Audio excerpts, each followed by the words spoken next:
Good day to you from Anagalactic. This is where we study cosmic geometry, but over here you'll see a list of approximately 8 items.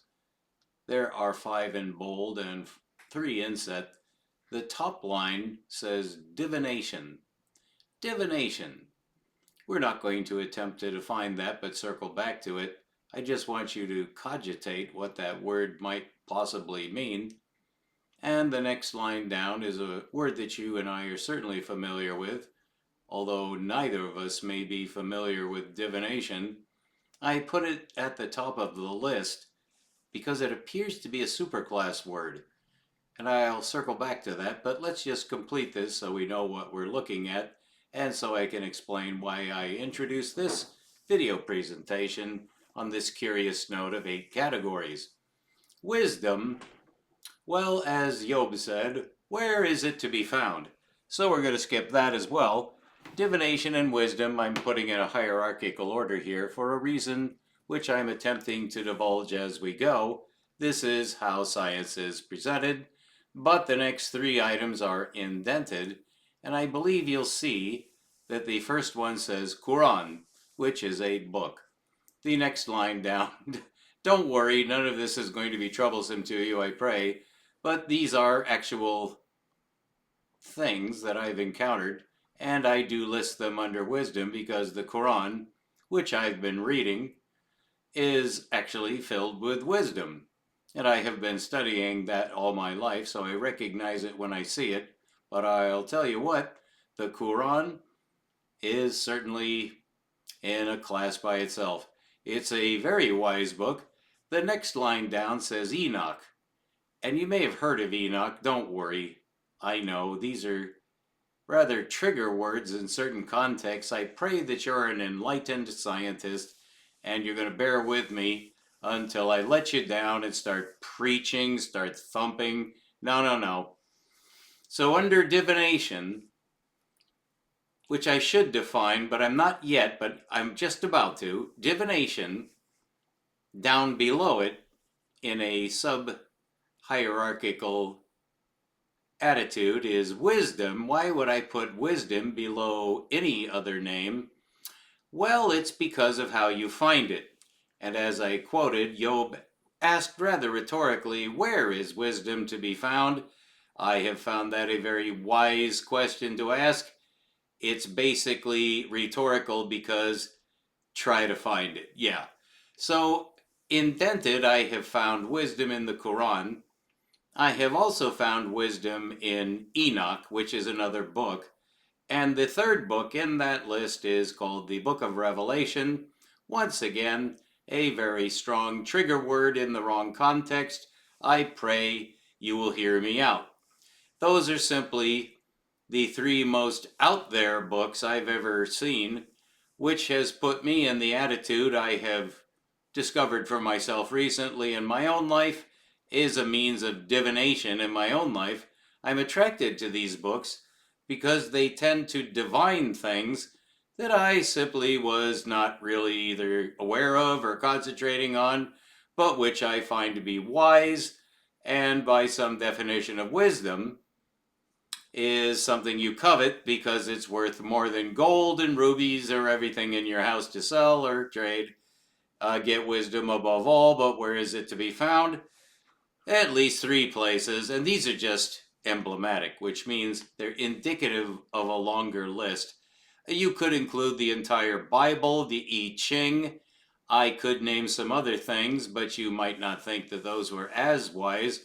But I think you agree that, at least from an objective perspective, these are books which a lot of people respect. The Quran has come to be known by at least 2 billion people presently alive, which means it's probably closer to 4 billion who have ever known what the Quran either is or means or whatever. But that's a lot of people, billions. Well, the Quran is right up there with the big boys. The next book down is kind of a strange book to put into this category of divination and wisdom. I'll circle back to divination as I have promised, but right here we have these 3, Quran, Enoch, and Revelation, listed under wisdom. Why? Because I found wisdom in them. Now, of course, I don't want to thrust that on you, but I just want to indicate that as soon as we're done with divination, which is a huge category, which I'm going to explain now, and then wisdom, which includes a bunch of books I've read, books of wisdom, wise books. And in fact, in the Bible are 5 books of wisdom, so called, and we'll just at least enumerate those, but not immediately. I don't want to wear you out. I'm trying to get to a very significant point. What is divination? Divination is seeking some kind of answer. I think we'll all agree. But how are you doing it? You're divining it. Well, how are you doing that? Not by normal means. Uh-oh, well, what do we need? Is it abnormal? I say not abnormal. It's paranormal. Paranormal. I have had some medicine water, which where I live, it's not actually the Sierra Nevada, it's the Cascades, which is a metamorphic volcanic region basically controlled by Mount Lassen, which is one of the volcanoes in the Ring of Fire. After which you have to go pretty far south into Mexico to find the next one. But north of us is Mount St. Helens, which actually erupted in my lifetime and actually killed a few people and really changed the geology of that area. And a lot of people were studying what happened because that shows sudden cataclysmic change in the geology. And so that was studied, and Mount St. Helens is way behind us now, but I have had 7 decades of life so far. So the bottom 3 items are really not under divination, but they are significantly lower than divination, which is at the top, really only matched in any way by wisdom. I've somehow managed to put wisdom under divination only in this classification schema. And I am a database programmer by trade. That's how I made my living for a couple of decades or more. And so that's how I talk. But schema just means a scheme, a blueprint. So at the top, this is hierarchical, which means the one at the top is most important. It's in some way the superclass of everything to follow. So everything following divination is some kind of divination, the number one form of which is wisdom, but the next one of which is geometry, followed by mathematics, followed by physics, and I put physics at the bottom of the list. Why? Because in this hierarchy, physics is just one of the means that we use to get the answers we really want. And to get the answers you really want, you can use physics, you can use geometry and mathematics in conjunction with physics. That's really what I made about 1,200 video presentations about. But these days, as I near the terminus of my life in this form, I am concerned about summing up my life's work, and that's really what we're talking about. I have come to a new superclass for what I've been doing, which nobody else has apparently been able to understand, with some outstanding exceptions, and I hope you're one. But I have gone from religion to science, so I've covered like both sides of the fence. Well, this shows both sides of the fence. Under wisdom, I have emblematically the names of 3 books, which are simply the 3 most recent books which have provided me new wisdom in my life. For you, that may not mean anything, and I'm not going to bore you with why it does mean something to me, but I do need to say something to summarize why it would mean something to me. Why do I put divination at the top of the list? Why would I put everything that I basically consider valuable? A wisdom consumes rational logic, certainly. So it's in there. Geometry is rational logic. Mathematics is mathematical logic. Physics is the logic of the universe. But wisdom, where is it to be found? Well, in the Quran, Enoch, Revelation, the 66 to 68 to more books of the Bible, depending on if you include the Apocrypha, the Pseudepigrapha, the variations on the book of Enoch, which are at least 4, and various aspects of everything that you are counting as a record, including the book of Revelation, which I say is a book of prophecy. It is in the book of the Bible, and so there's a book of books. And in the Quran, Muhammad talks about the book, and he's basically referring to any book of wisdom, because that's what Islam is all about. I just learned that in 2025.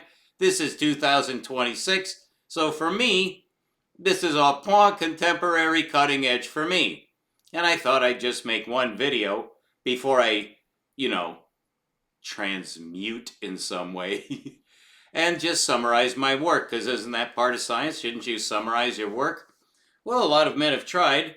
A lot of men have tried on behalf of other men who were too busy to summarize their work, but they kind of left it behind them in a trail. And very few men, I would have to say, although I guess a significant number of such men, have managed to find time to write a book on everything they did before they transmute, to just use a euphemism. So divination, what do I mean by divination? It's the means which might include physics and rational logic in general and wisdom in general. Anything goes. You're trying to figure out what the hell is going on in any sense. It's very broad.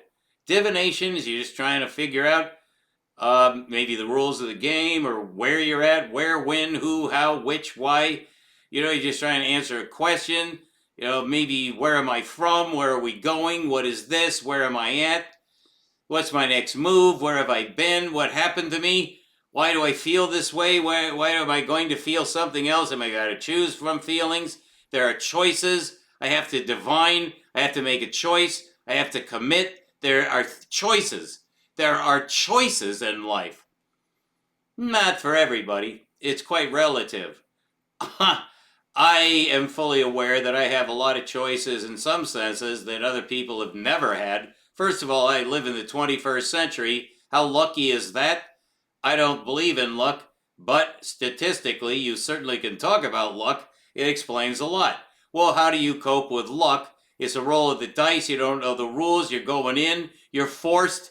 It's your turn. Make your decision. Well, maybe you cast some dice and go, hey, look, he's sick. I don't know what to do. This double sixes, that's very good. You go in, you get massacred. And then your friends look and they go, oh, they're going to shake the dice, and then whatever it says, they're going to interpret some other way. They're divining some kind of answer.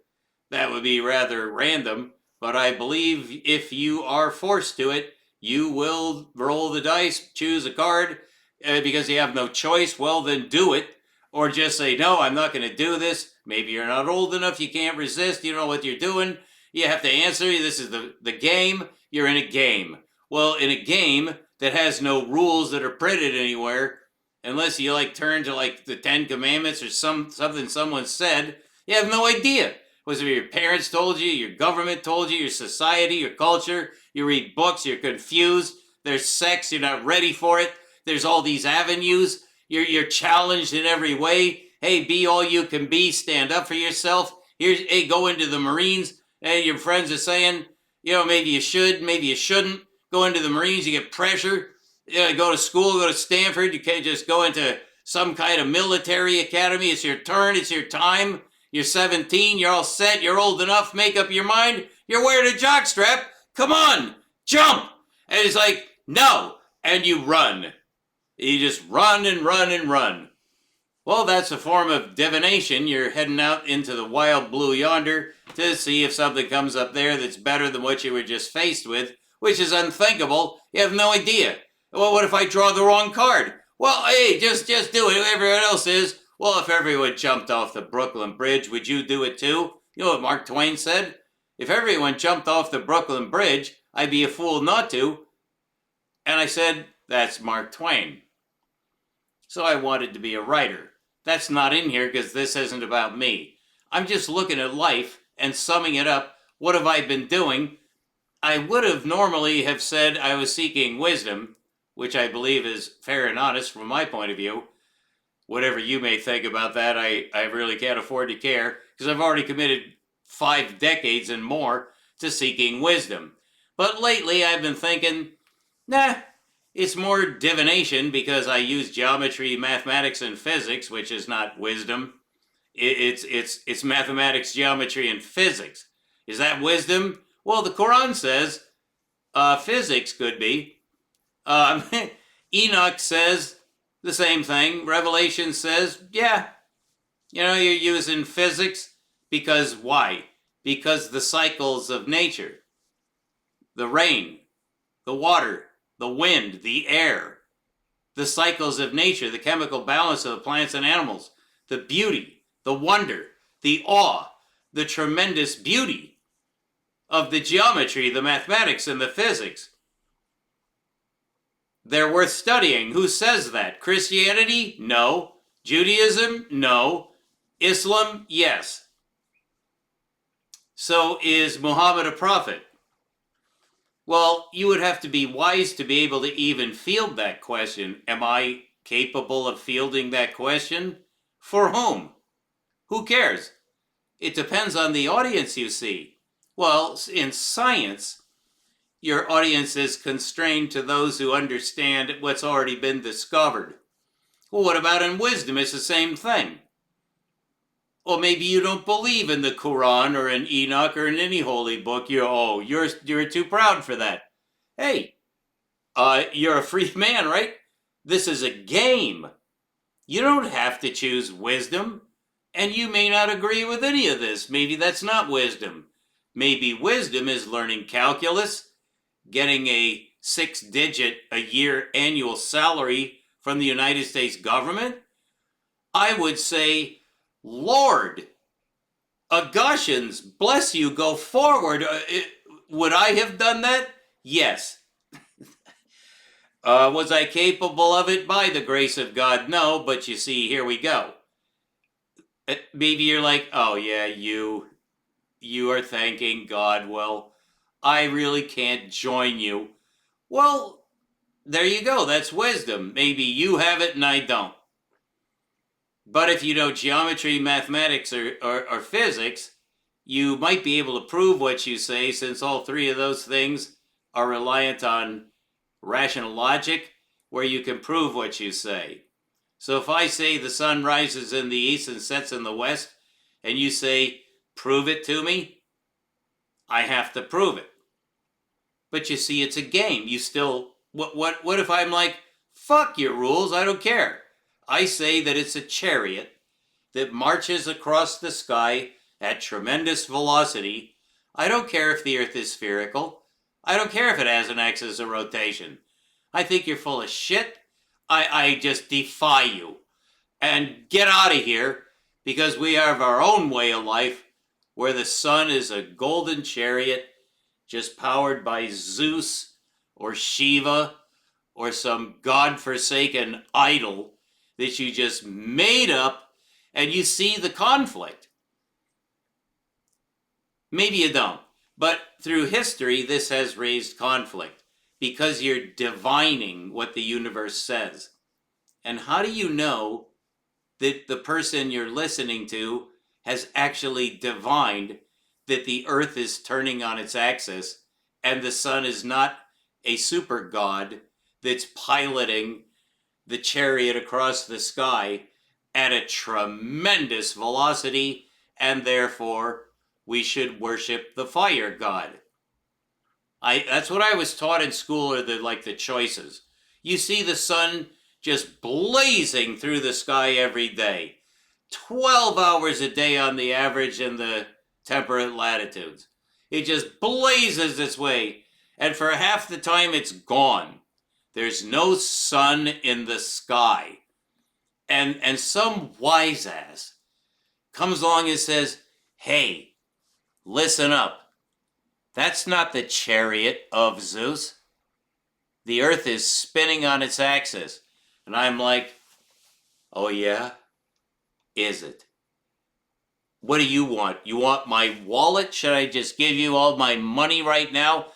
No. I'm just telling you, me and the boys down on the beach with a few sticks, we made a few triangles, we made some measurements, we found out that the sun is stationary and the earth is actually traveling around the sun.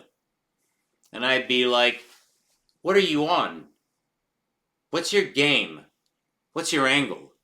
You start thinking, this is the fulfillment of all the conspiracy theories that I ever heard.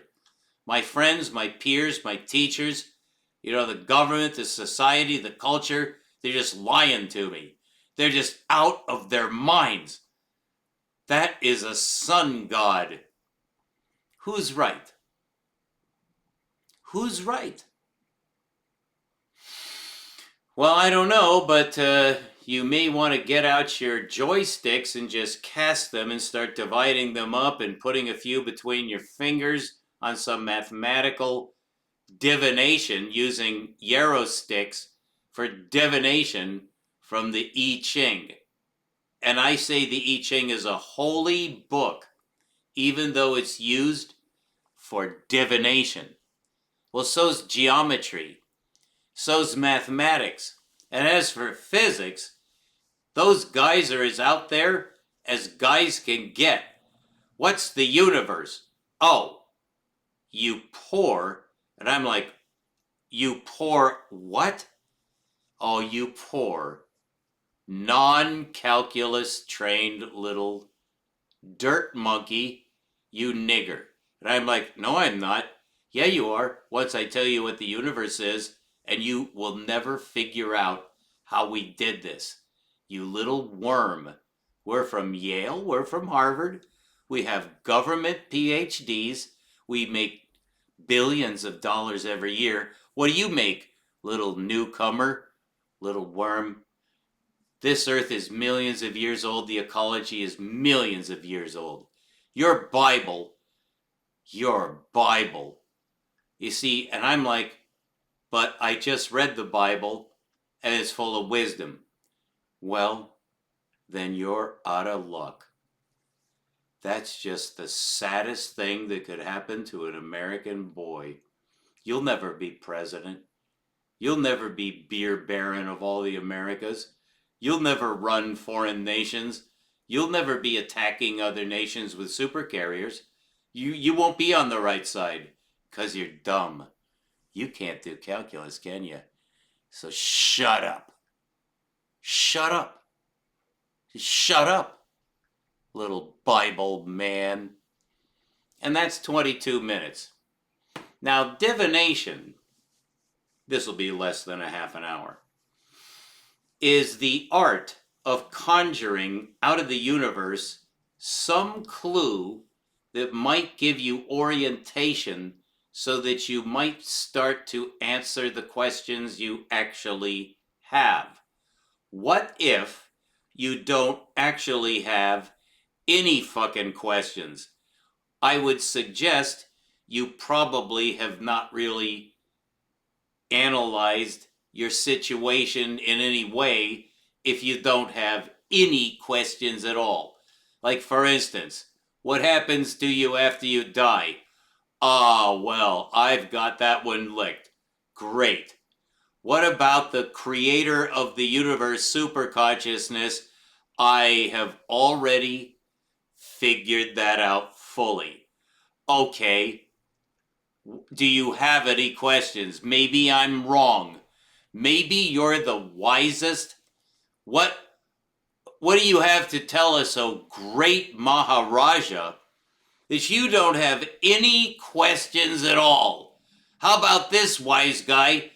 Is there an edge to physical space? Oh, I don't do mathematics. I'm not into that. All right, ball's in your court. Do you have any questions for the universe or not? Is that you? Just duh. Mouth breather. You're Bob to Prometheus. Did you ever see Prometheus and Bob? I've got to call this up. But for now, that's 25 minutes. That's enough. So I wanted to give you some idea of why I'm undergoing a sea change and delaying publishing my 3 scientific papers. It's because I'm into divination more than I'm into the bottom 3 items. I discovered a new geometry, I discovered a new mathematical system, and I've answered all the questions in physics. But actually, that does not necessarily address what I've always been seeking, my own questions. Where is wisdom to be found? That was asked by someone I respect very highly. whose lineage is virtually unknown, but it's obvious he's an Ishmaelite. And that's in the lineage of Muhammad, who wrote the Quran, who got his ideas from the same angel that Enoch did, and they all serve the man that I serve, who from heaven, through the same angel that spoke to Enoch and Muhammad, he gave to Johann the last prophecy concerning this earth age. And we're in it, and I can interpret it fully so that you'll know what's about to happen. And I haven't decided yet if I'm willing to tell you that. Because why the hell would you want to know? Whether you believe me or not makes no difference. What if you went, oh my God, this is the absolute truth. This is what's going to happen on Earth. Then what? Does that answer any of your questions? See, I'm concerned about that. Keep looking up. That's 26 minutes. We'll be right back. Thank you.